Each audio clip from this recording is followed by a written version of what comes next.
SNL creator Lorne Michaels backtracks on firing of Shane Gillis, calls it an overreaction. Lorne Michaels has finally opened up about the firing of comedian Shane Gillis from Saturday Night Live, in what he now describes as an overreaction.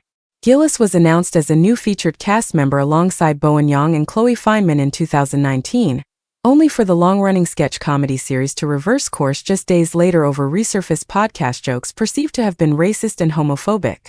However, like many comedians accused of pushing the envelope too far, the 36-year-old's career has continued to flourish, and earlier this year he graced the stage of Studio 8H for the first time to host the show.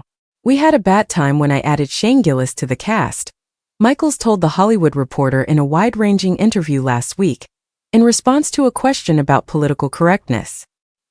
He got beat up for things that he'd done years earlier, and the overreaction to it was so stunning, and the velocity of it was 200 Asian companies were going to boycott the show. In a 2018 episode of Matt and Shane's Secret podcast, Gillis had mocked East Asian accents and used an ethnic slur for Chinese people during a bit. However, he later argued that while they did indeed seem regrettable when taken out of context, the intent had been misunderstood.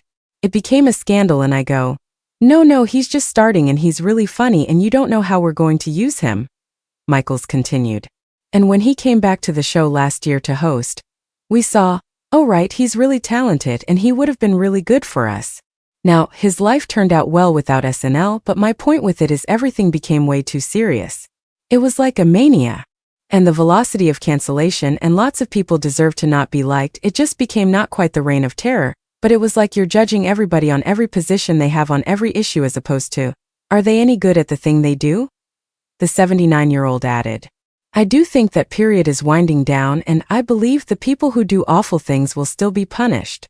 Gillis addressed the initial backlash in a since-removed social media post, calling himself a comedian who pushes boundaries. "If you go through my 10 years of comedy, most of it bad, you're going to find a lot of bad misses said at the time. I'm happy to apologize to anyone who's actually offended by anything I've said.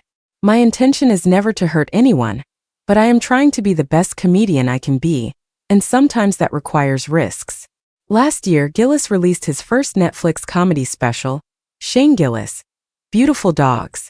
His scripted workplace comedy Tires also premiered on the streamer back in May, which was quickly picked up for a second season.